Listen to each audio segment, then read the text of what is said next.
चार पन्ना छोड़ देना, दो चार पन्ना, क्योंकि माइनिंग मेथड आपको पता है कि इसमें कोई चीज का एंड नहीं होता, हर चीज थोड़ा सा आपको मिलेगा ज्यादा है। तो ओपन का स्टार्ट करने से पहले दो पन्ना छोड़ो। देखो होता है क्या है, जो हम लोगों का जोन होता है, जैसे मान लो दिस इज योर सरफेस, तो सरफेस के पास अगर कोई कोल सीम, ठीक है, सरफेस के नजदीक होती है, ध्यान से सुनना, फिर से मैं बेसिक वाला थोड़ा सा पार्ट स्टार्ट कर रहा हूं, क्योंकि ओपन कास्ट यहीं से स्टार्ट होगा। ठीक है, ये मेरा क्या है, coal seam, this is my coal seam. Okay, तो कोल सीम मेरा क्या है, जमीन के पास है। कहां बाबू, देखो ये जमीन के नजदीक है। तो जो जोन जमीन के नजदीक होता है, जहां पर मेरा कोयला सीम क्या होता है, जमीन के पास में होता है, उस पार्ट को हम लोग क्या बोलते हैं, जो कोयला सीम का सबसे नजदीक वाला पार्ट होता है, that zone is known as outcrop zone. इसको हम लोग क्या बोलते हैं बाबू, इसको बोलते हैं हम लोग आउटक्रॉप जोन। क्या बोलते हैं इसको हम लोग, यहां नहीं लिखूंगा, यहां लिखूंगा, आउटक्रॉप जोन। क्या बोलते हैं आउटक्रॉप। तो ये जो आउटक्रॉप जोन जो होता है ना, इस आउटक्रॉप जोन में सबसे इंटरेस्टिंग और मजेदार चीज ये है कि इसमें आपको मिट्टी बहुत कम हटाना पड़ता है और कोयला जो सबसे ज्यादा मिलता है। तो ऐसा क्यों ना टेक्नोलॉजी यूज किया जाए कि बिना, मतलब क्यों ना ऐसा किया जाए अंडरग्राउंड, और क्यों जाया जाए, चुपचाप से इस मिट्टी को हटाओ, अपना कोयला कर लो। अभी आप देखोगे ईसीएल का जो मैक्सिमम माइंस है, जो मैक्सिमम प्रोजेक्ट है ना, वो 1:10 1:8 के आसपास स्ट्रिपिंग रेशियो में काम कर रहे हैं वो लोग। प्राइवेट कंपनी के हाथों में दिया जा रहा है बहुत सारी चीजों को। तो हम वहां पे नोटिस क्या किया ना, जो पहले अंडरग्राउंड माइंस था, जो पहले वहां पे सबसे ज्यादा अंडरग्राउंड माइंस था, जहां पे केवल अंडरग्राउंड माइंस से ही प्रोडक्शन होता था, वो सब का सब जगह बाबू क्या किया, वो लोग सब ओपन कास्ट करने का प्लानिंग में चला गया। मतलब मोटा मोटा कोयला सिम को क्या कह रहा है, ओपन कास्ट। एकदम सिंपल उदाहरण देता हूं, जामबाद, आप लोग जामबाद ओसीपी का नाम सुने होंगे। जो जामबाद ओसीपी है ना, पूरा का पूरा एकदम इसी तरह के काम पे लगा हुआ है। दूसरा उसी से जुड़ा हुआ, तो ये जो जोन होता है ना, यहाँ पे क्या होता है, आउटक्रॉप जोन में जो कोल सीम होती है, जो जमीन होता है, जमीन के एकदम करीब होता है, एकदम पास में होता है। तो इस जगह पे हम लोग क्या करते हैं, केवल इस मिट्टी को हटाते हैं और कोयला सिम को ले लेते हैं, इस मिट्टी को हटाते हैं और कोल सिम को लेते हैं। तो ये होता है एकदम सिंपल फंडा कि इसमें करना कुछ नहीं, बस मिट्टी हटा के जो कोयला लेना है, उसी को बोलते हैं open cast mining method. Open cast mining method, खुली खदान क्या होता है कि मिट्टी हटा के जो कोयला लेने का तरीका, उसी को हम लोग बोलते हैं ओपन कास्ट माइनिंग मेथड। अब हम लोग क्या करेंगे, अब इसमें बेसिक बेसिक चीज को टेक्निकल टर्म्स के जरिए जानेंगे। तो ओपन कास्ट माइनिंग मेथड में जो बेसिक डेटा क्या क्या है, पहला बात।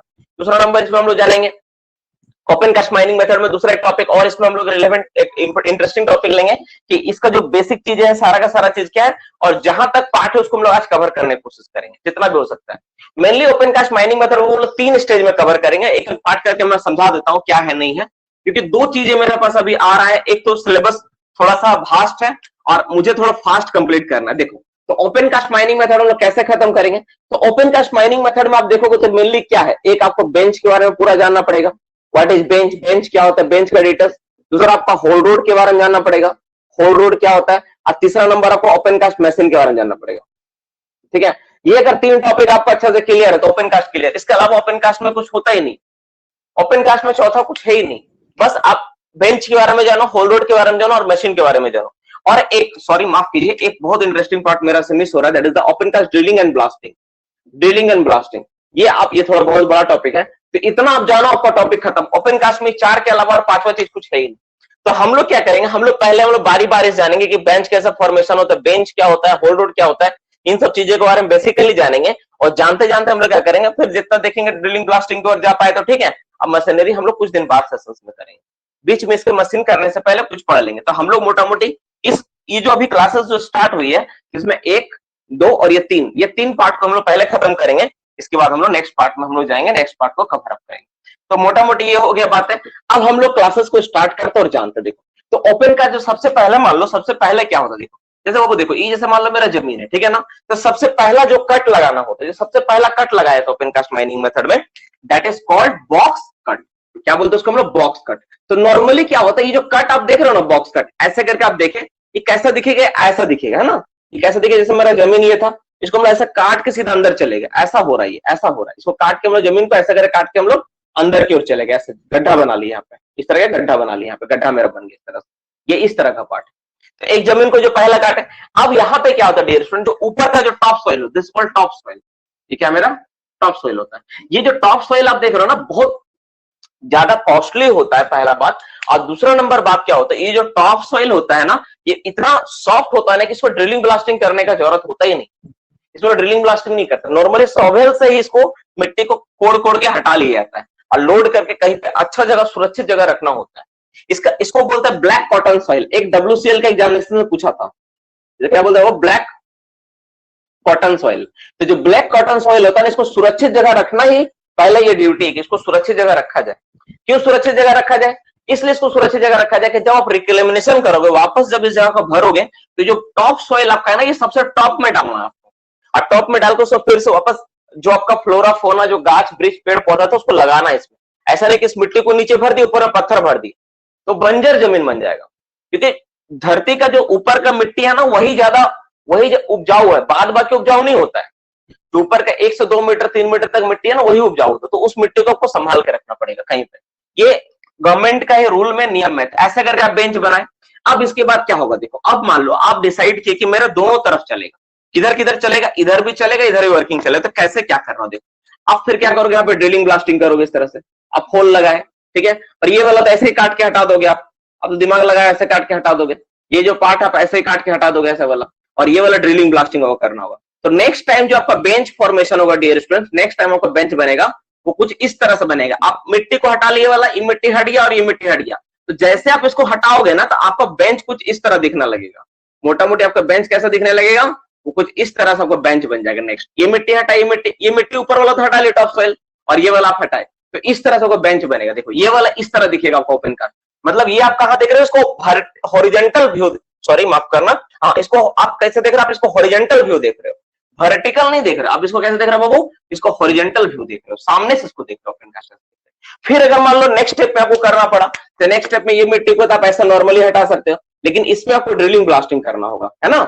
इसमें ड्रिलिंग ब्लास्टिंग करना होगा, यहाँ ड्रिलिंग ब्लास्टिंग करना होगा, यहाँ ड्रिलिंग ब्लास्टिंग करना होगा। और ये तो सॉफ्ट सॉइल है, तो ऐसे सिंपल हट जाएगा, सॉइल मशीन से हट जाएगा, बस कुछ नहीं। इसको नेक्स्ट स्टेप में जब जाओगे ना, तो आपको कुछ ये इस तरह से दिखेगा, आपको कुछ इस तरह से दिखेगा। तो अब ये वाला मिट्टी को हम लोग क्या किए, यहाँ से देखो, ये वाला मिट्टी मान लो यहाँ से लोड करवा के हटा दिए, है ना, इसको भी हटा लिए, इसको भी हटा लिए, सारा का सारा लोड करा हटा लिए। तो नेक्स्ट स्टेप में जो आपका बेंच बनेगा, जब नेक्स्ट स्टेप में आप काम करोगे, तो आपका बेंच कुछ इस तरह से बनेगा, यानी इस तरह से आपका फॉर्मेशन हो जाएगा। तो इस तरह से हम लोग क्या करते हैं, कंटिन्यू बेंच बनाते आते, और मेरा माइंस क्या होता है, आगे की ओर प्रोग्रेस करता रहता है।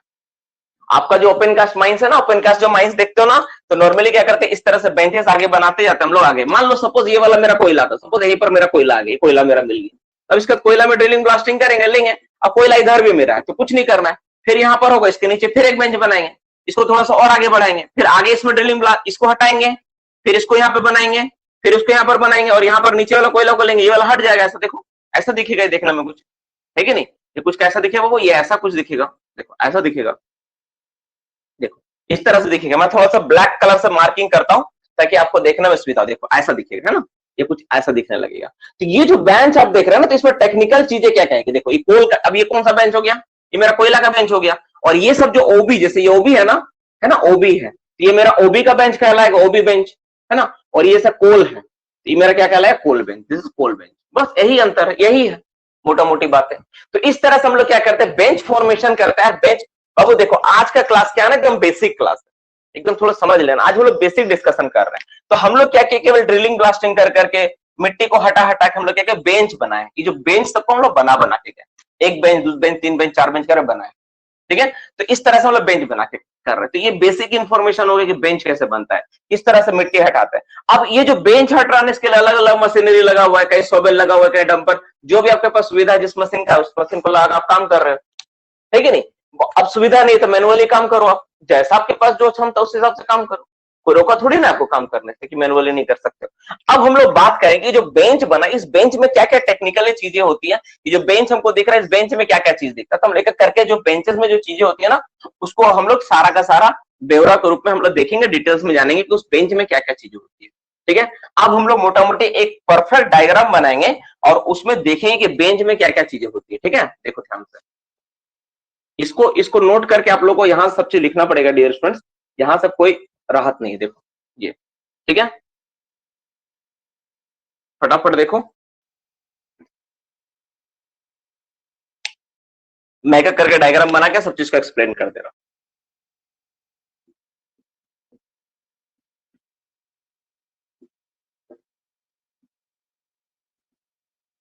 देखो ध्यान से नोट करते जाओ, जो जो मैं चीजें बता रहा हूं ना, फटाफट उसको नोट कर लो, ताकि आपका ये नॉलेज का पार्ट है, इसको आप मिस मत करना, ठीक है। और वो बच्चे बहुत अच्छे जो क्लास में जैसे तैसे भूल भाल लिखते हैं, क्योंकि याद रखना वो एक बात, जब तुम छोड़ेगा ना कि सर हम छोड़ दिए तो क्या बाद में तो हम कर लेंगे। तो अगर छोड़ने वाला बच्चा अपने आप को महान सोच रहा था, वो आपसे ऐसा मूर्ख कोई नहीं, मैं लिख के दे देता, आप कभी नहीं कर पाओगे, याद रखना। ठीक है, इसको हम लोग क्या बोलते हैं, इसको बोलते हैं क्रस्ट बोलते हैं ना, इसको बोलते हैं बेंच फेस। क्या बोलते हैं इसको हम लोग?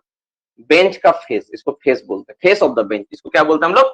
Face of the bench. ठीक है, इसको बोलते हैं हम लोग height of the bench, that's called height. क्या बोलते हैं हम लोग? Height of the bench, height of bench, ये बेंच का हाइट है, इसको क्या बोलते हैं? Height of bench. ठीक है, ये वाला जो आप यहां से यहां देख रहे हो ना डियर स्टूडेंट्स, यहां से यहां तक, this is called width of the bench, चौड़ाई है इस बेंच, है ना। इसको हम लोग क्या बोलते हैं? यहां से तक इसको बोलते हैं width, width of bench, bench की चौड़ाई, बेंच का चौड़ाई या बेंच का ऊंचाई। इसमें भी बेंच का हाइट होगा ये वाला, ये भी क्या होगा? इसका हाइट होगा, हाइट, ये भी हाइट क्या लाएगा? Height of the bench. इसमें भी हाइट ये वाला आएगा। अगर इसमें कितना बेंच बना हुआ देखो, तो एक बेंच है, दो बेंच है और एक तीसरा बेंच है, तीन टोटल बेंच है। इसको हम लोग टॉप बेंच, मिड बेंच और बॉटम बेंच बोलेंगे हम लोग, है ना। अब अलग अलग चीज के हिसाब से नाम होता है, अलग अलग तरह से हम लोग बोलते हैं। ठीक है, इसके बाद क्या होता है? इसके बाद और क्या होता है? इसको हम लोग बोलते हैं बेंच स्लोप एंगल। थोड़ा सा यहाँ पे ना इसको थोड़ा सा और क्लियर कर देता हूँ, थोड़ा अच्छा लिखेगा यहाँ पे, नहीं ये थोड़ा सा ना यहाँ से आएगा। इसको बोलता है बेंच स्लोप एंगल। क्या बोलता हूँ इसको? Bench slope angle. ये वाला, ये जो है ना, जैसे देखो थीटा यहाँ लिखा हुआ, इसका नाम क्या? Bench slope angle, BENCH, bench slope angle, NGLE angle. इसे क्या बोलता हूँ? बेंच स्लोप एंगल बोला जाता है। और क्या होता है इसमें? इसमें क्या होता है डियर स्टूडेंट्स, गाड़ी सब अगर गिर ना जाए हर एक बेंच से बाहर ना, इसके लिए हम लोग स्पेशल अरेंजमेंट, इसको बोलते, इसको क्या बोलते हैं हम लोग? बर्म। क्या बोलते इसको? बर्म, BERM, बर्म। हर बेंच में होते हैं एक तो बर्म, सब बेंच में बर्म बना रहती है। क्या होता है? बर्म, इसको कहलाता है बर्म, है ना। हर बेंच में बर्म होता है ताकि उसके कोना से कोई गिर ना जाए, है ना, बर्म होता है।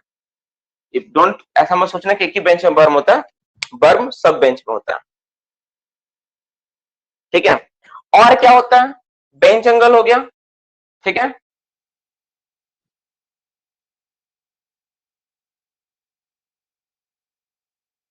अच्छा ये वाला जो लाइन आप देख रहे हो डॉटेड लाइन, इसको बोलते हैं ओवरऑल स्लोप एंगल। इसे क्या बोला जाता है? Overall slope angle. ये जो एंगल है ना, इसी का नाम है ओवरऑल स्लोप एंगल। तो मोटा मोटी एक बेंच में इतना ही चीजें होती है जिसको हम लोग बोलते हैं हम लोग। ठीक है, इसमें एक चीज मिस्टेक लिखा है,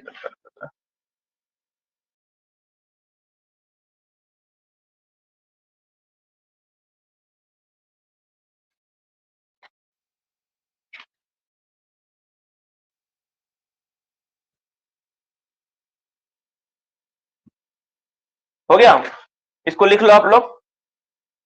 ठीक है, तो मोटा मोटी एक जो हम लोग देखे इतना सारा डेटा में, तो क्या क्या डेटा होता है एक बार मैं फिर से एक्सप्लेन करता हूँ धीरे धीरे से, ताकि आप सब चीज को समझ पाओ। ठीक है, अब फटाफट डायग्राम बना के लिखो अपने पास, है ना।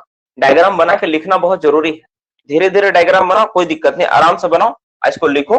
ठीक है, कि हाँ सर हो गया, मैं आपको धीरे धीरे समझा देता हूँ। देखो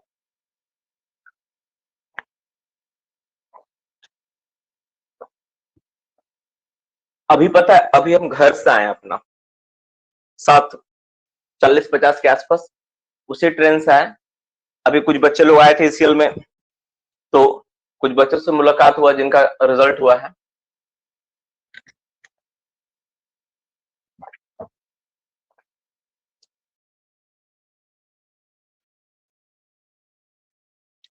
देखो, देख लो, ध्यान से देख लो।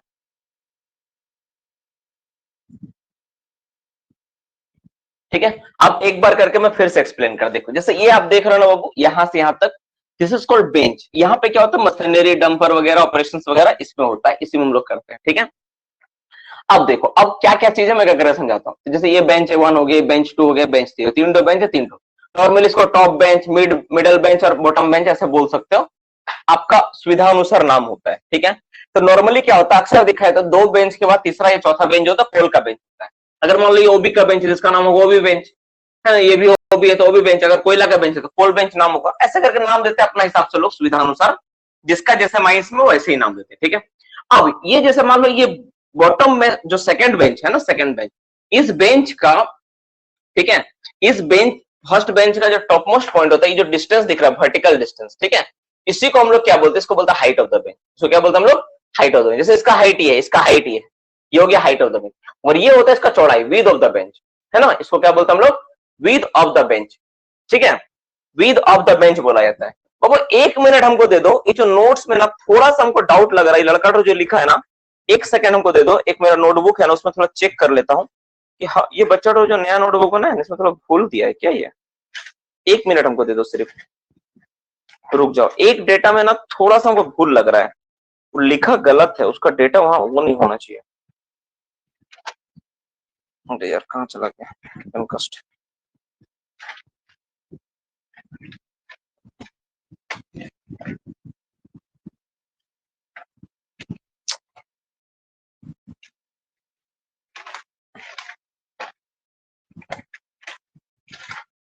डायग्राम तो कहाँ है इसमें, रुक जाओ रुक जाओ रुक जाओ रुक जाओ, और कॉपी है क्या, अच्छा ठीक,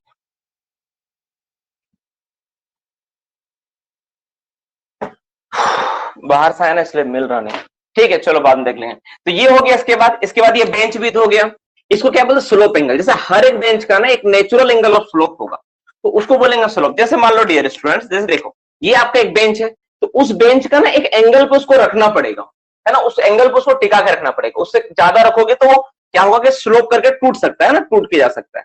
इसको हम लोग क्या बोलते हैं, इसको बोलते हैं slope angle, slope angle of the bench, ठीक है, slope angle of the bench. और ये जो पॉइंट आप बेंच का निकला हुआ देख रहे हो, इसको बोलते हैं हम लोग क्रस्ट, क्या बोलते हैं इसको हम लोग क्रस्ट। इसी तरह इस पॉइंट पर होता है toe, toe of the bench, TOE, ठीक है, टो ऑफ द बेंच। तो क्रस्ट पॉइंट आपको समझ में आया, टो में क्या अंतर है, टो और क्रस्ट में क्या अंतर है, तो क्रस्ट बताता है टॉप, जो चोटी वाला पॉइंट है उसको बोलता है क्रस्ट, और जो नीचे वाला पॉइंट उसको टो। जैसे ये वाला क्या हो गया, टो हो गया, दिस इज कॉल्ड टो, इसको हम लोग टो बोलेंगे, है ना, और इसको क्या बोलेंगे, क्रस्ट बोलेंगे, हर बेंच में होगा।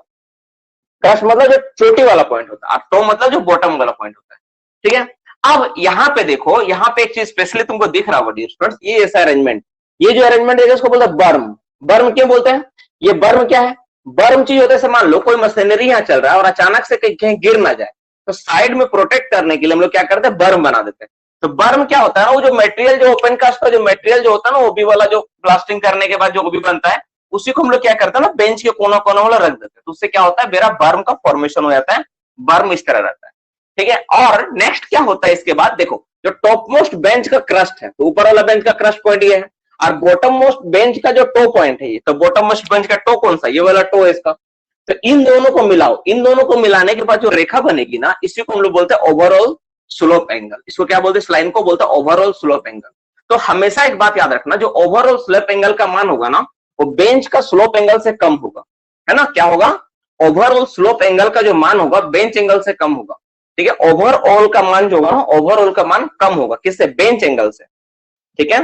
मैं लिख दे रहा हूं यहाँ पे, ओवरऑल स्लोप एंगल, ठीक है, क्या होगा, कम होगा, किससे कम होगा, कम होगा, किससे कम होगा, तो बेंच स्लोप एंगल से कम होगा, बेंच स्लोप एंगल से कम होगा। अगर बाबू ऐसा हो, इससे ज्यादा हो जाए तो क्या दिक्कत है, देखो अगर ये ज्यादा हो जाएगा ना, तो अगर ये बेंच किसी वजह से अगर क्रैश करता है, टूटता है, तो इसका पूरा इफेक्ट नीचे वाला बेंच में चला जाएगा। अगर ये वाला एंगल का मान अगर ज्यादा हो जाता है, बाहर निकला हुआ रहेगा, ज्यादा हो जाएगा इसका वैल्यूज, तो क्या होगा, ये जब टूटेगा ना किसी भी कारण से, कभी भी किसी वजह से, तो इसका इफेक्ट है ना सीधा नीचे तक जाएगा, नीचे तक जाएगा। तो उससे बचने के लिए हम लोग क्या करते हैं, इसका जो बेंच का जो एंगल है, हम लोग इसका वैल्यूज को कम रखते हैं। आप में से कोई बता सकता है हाल ही फिलहाल बेंच फेलियर की वजह से हुआ सबसे बड़ा डिजास्टर, कोल इंडिया में होने वाला सबसे बड़ा डिजास्टर कहां हुआ था, बेंच फेलियर के कारण?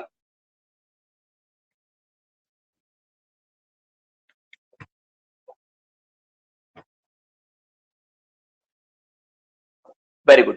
तो सबसे बड़ा डिजास्टर कहां हुआ था, राजमहल में हुआ था, एचसीएल के राजमहल एरिया में हुआ था सबसे बड़ा डिजास्टर, ठीक है। तो वहां पर एक फॉल्ट प्लेन था, है ना, और जो बहुत देरी से जो उसमें जो मटेरियल डंप कर रहा था वो फेल कर गया था पूरा को पूरा, तो लगभग 30 के आसपास पर्सन का डेथ हुआ था उसमें।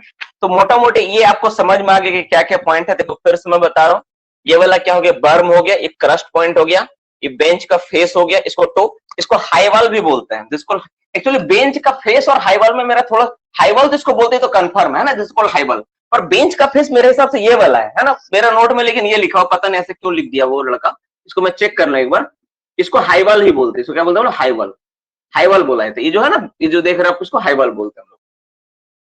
क्या बोलते हैं? हाई वॉल, हाई वॉल बोलते हैं।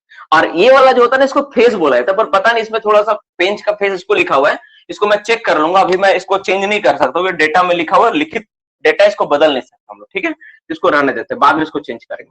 तो मोटा मोटी यहाँ पे देखो सारा चीज तुमको समझ में आ गया कि मेरा बेंच का फेस हो गया, या हाई वॉल इसको बोल रहे हैं हम लोग, ये टो हो गया मेरा, ये बर्म हो गया, ये बेंच की चौड़ाई हो गई, ये बेंच की हाइट हो गई, ये बेंच का एंगल हो गया, ये टो हो गया, ठीक है, ये ओवरऑल स्लोप एंगल हो गया। तो इस तरह से एक बेंच में इतना सारा पार्ट होता है, इतना सारा चीज होता है। अगर इसमें कोई भी ऐसा पॉइंट या डेटा जो तुमको समझ में नहीं आ रहा है, तो पहले तुम पूछ लो, फिर मैं आगे बढ़ूंगा।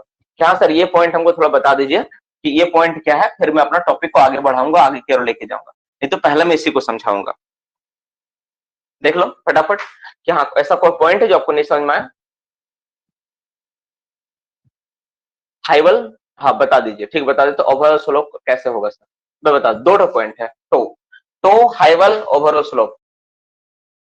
सर थोड़ा रिपीट भी कर दिया, ठीक है। देखो देखो फिर से मैं रिपीट कर देता हूँ, ठीक है, कोई दिक्कत नहीं, मैं फिर से बना के रिपीट भी कर सकता हूँ। देखो देखो जब कोई बेंच होता है ना, तो एक एक बेंच में ना 3 पॉइंट होता है, ध्यान से देखना। हर एक बेंच का ना 3-4 पॉइंट फिक्स है, वो सब रहेगा ही उसका। जैसे ये एक बेंच है, मान लो suppose this is my bench, okay, ये मेरा एक बेंच है, तो इस बेंच में ना 3-4 पॉइंट फिक्स है। जैसे ये वाला जो ऊपर वाला पॉइंट है, इसको बोलेंगे क्रस्ट, हर बेंच में क्रस्ट है। नीचे वाला बोलेंगे टो ऑफ द बेंच, ठीक है। उसी तरह मान लो ये बेंच यहां से स्टार्ट है, तो ये वाला पॉइंट से लेके ये वाला जो पॉइंट इसका होगा, इसी को हम लोग बोलेंगे विद। इसका क्या बोलेंगे? With of the bench. इसका चौड़ाई यही वाला है, विद ऑफ द बेंच। ये विद इसका चौड़ाई हो गया, ठीक है। और ये वाला जो ऊपर देख रहे हो आप, ये क्या इसका हो गया? हाइट हो गया। अगर ये चौड़ाई तो क्या होगा? ये हाइट हो गया, ठीक है। अब इसी बेंच का ये वाला होगा स्लोप एंगल, इसी को क्या बोले? Slope angle. देखो स्लोप एंगल समझ में आएगा नहीं? बस यही 3 तो पॉइंट है, स्लोप एंगल है, हाइट है, विड्थ है, क्रस्ट टो है, तो फिक्स है।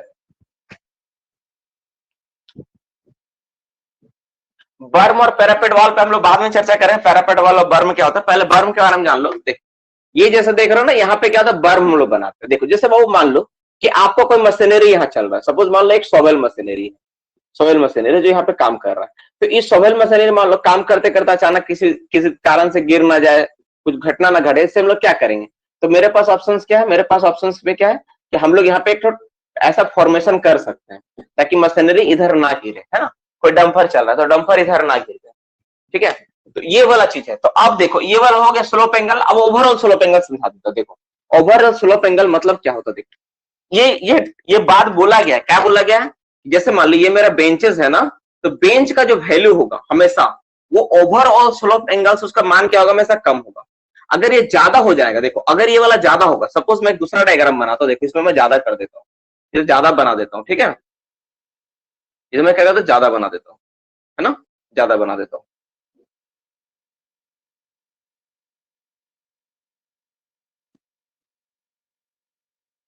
तो ये जब बेंच क्रैक करेगा ना डिस्टेंस यहां से, तो इसका इफेक्ट कहां जाएगा? पता, नीचे जाएगा।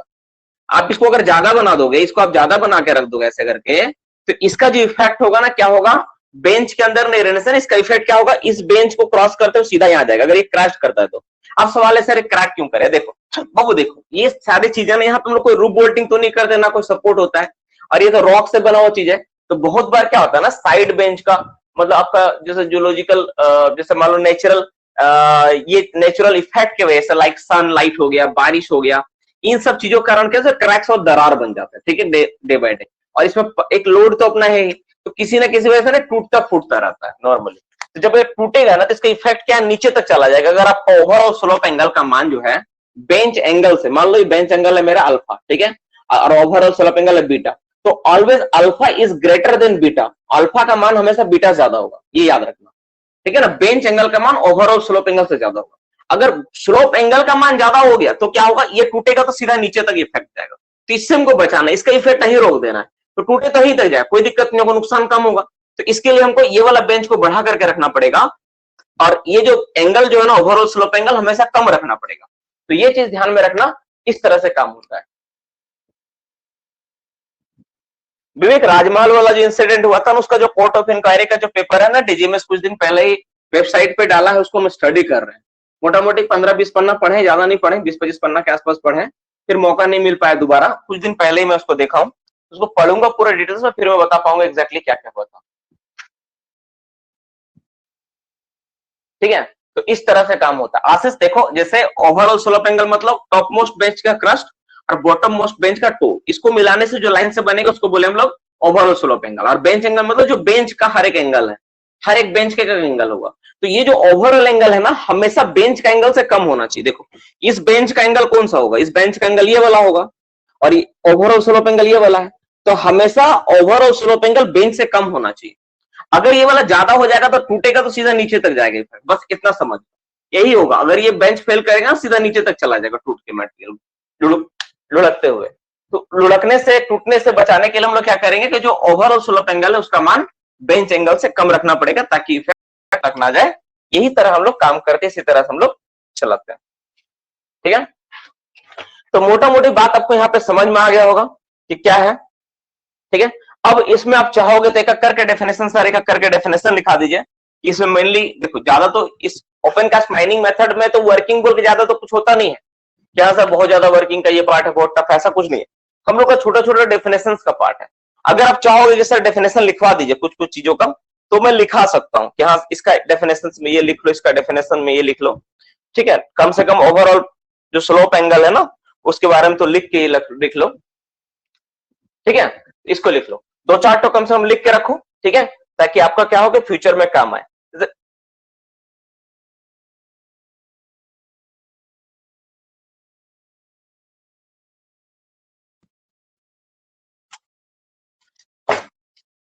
तो दो चार तो डेफिनेशन कम से कम लिख के रखो आज का क्लास का। उसके बाद एमसीक्यू नोट्स वगैरह जितना होगा हम लोग कर पाएंगे, जितना करना हो करेंगे। तो लिखवा दो अगर आप लोग का कहना हो तो। क्या सर, क्योंकि देखो मेरा क्लास पूरा एमसीक्यू बेसिस पे होता है। ठीक है, लेकिन अगर आप लोग बोलोगे प्रतिक्रिया दोगे हाँ सर कुछ डेफिनेशन जो है लिखवा दीजिए, तो मैं दो चार डेफिनेशन पहला बार आज टोटल 24 दिन का क्लास में पहली बार मैं लिखवाऊंगा। टिल अभी तक मैं कभी लिखवाया नहीं सब चीज के बारे में। अगर आप लोग बोलोगे तो मैं लिखवाऊंगा, क्योंकि टाइम तो थोड़ा है ही। तो दो चार 10 मिनट के लगेगा, तो दो चार डेफिनेशन लिख लेते हैं हम लोग। तो पहला डेफिनेशन लिखो बेंच के बारे में, व्हाट इज बेंच। ठीक है, नोट्स बहुत अच्छा रहेगा बाबू, अच्छा से लिख के रखो। बेंच, बेंच क्या होता है।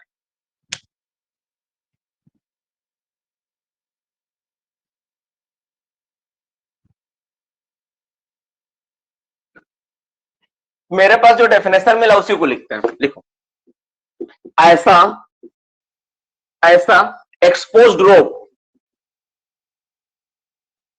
एक्सपोज्ड, ठीक है, रॉक या मिनरल, रॉक या मिनरल जो, ध्यान से देखो, जो upper surface and lower surface से अलग हो, जो upper upper surface and lower surface से अलग हो,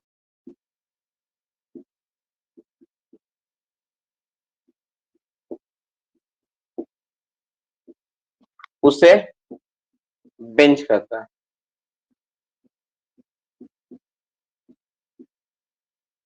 ठीक है, तो मोटा मोटी जो डेफिनेशन का पार्ट यही लिखा गया है कि जो एक्सपोज रो है ना, जैसे मान लो कि ये मेरा बेंच है ना, देखो तो ये वाला क्या है, लोअर सरफेस से और ऊपर सरफेस से क्या अलग है ना। तो इसको हम लोग क्या बोलेंगे, इसको हम लोग क्या बोलेंगे, बेंच बोलेंगे। ये जो देख रहे हो ना इसको हम लोग क्या बोलेंगे, बेंच बोलेंगे।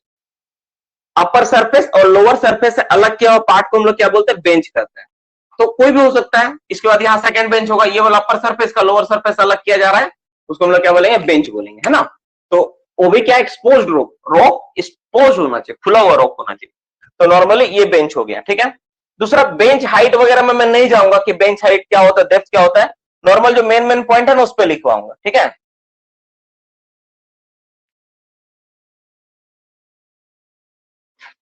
ठीक है, जो जो मेन मेन पॉइंट है ना उस पर लिखेंगे। ठीक है, जैसे क्रस्ट,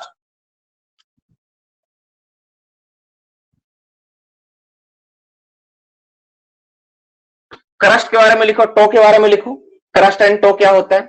ठीक है, मिटा देता हूं उसको। चलो अब नीचे लिखो,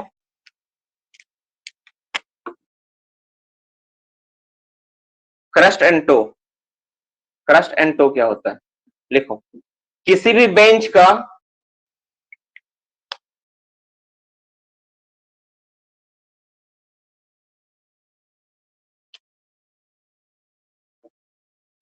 किसी भी बेंच का, ठीक है,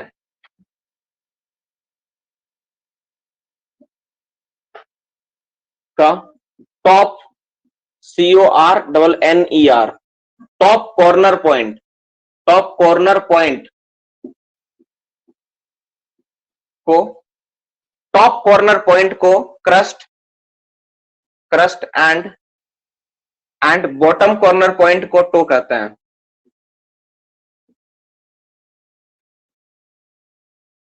बॉटम कॉर्नर पॉइंट,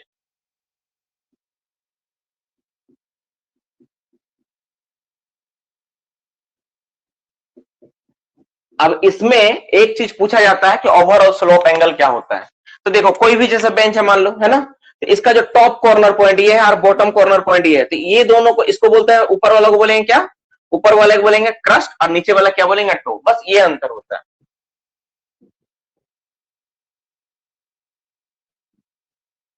इंग्लिश में ही तो मिला जुला है, अब इंग्लिश में लिख दो पूरा,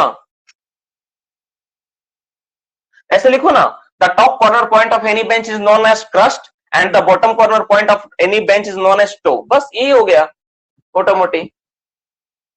मिला जुला के तो लिखवा रहा हूं, उसमें दिक्कत नहीं होना चाहिए आप लोगों को, मिला जुला के लिखवाया जा रहा है वो, इसमें ऐसा दिक्कत नहीं है कि हाँ सर एक ही लैंग्वेज को फॉलो कर रहे हैं आप, है ना, उसी को सिर्फ मान्यता दे रहे हैं, हिंदी को भूल गए, या फिर सर इंग्लिश को, हिंदी को मान्यता दे रहे इंग्लिश को भूल गए, ऐसा नहीं, देखो दोनों को मिला के लिखवाया मैं, ताकि आप जो टर्म है टेक्निकल टर्म्स इंग्लिश में लिखा हुआ है और जो जहां जो समझने वाला चीज को हिंदी में लिखा हुआ है, इससे बढ़िया क्या हो सकता है बताओ, है ना, मिला जुला लैंग्वेज है ना ये, ठीक है। फिर भी अगर नहीं समझ में आएगा तो कॉल करके पूछना, मैं बता दूंगा, ठीक है।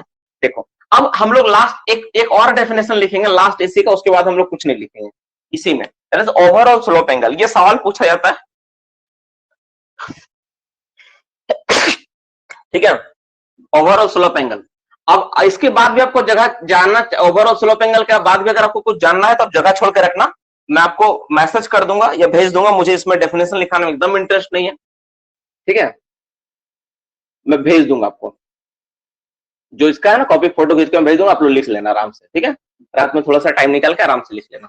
तो ओवरऑल स्लोप एंगल क्या होता है, ये डेफिनेशन बहुत इंपॉर्टेंट है, एग्जामिनेशन में ये आती है, इसलिए लिखवाना पड़ेगा इसके बारे में, ये बहुत बार एग्जामिनेशन में आए, इसको क्या बोलते हैं हम लोग, टॉप मोस्ट, इसी डेफिनेशन के लिए दोनों लिखवाना पड़ा, ठीक है, टॉप मोस्ट बेंच के क्रस्ट पॉइंट से, देखो ध्यान से, क्रस्ट पॉइंट से, टॉप मोस्ट बेंच के क्रस्ट पॉइंट से, ठीक है, बॉटम मोस्ट बेंच के टो पॉइंट को मिलाने से जो, देखो बॉटम मोस्ट पॉइंट का क्या होता है, क्रस्ट पॉइंट को मिलाने से जो क्या होता है,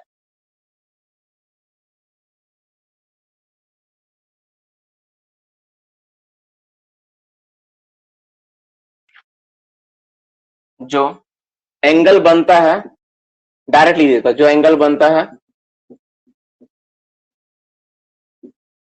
उसे ओवरऑल स्लोप एंगल कहते हैं।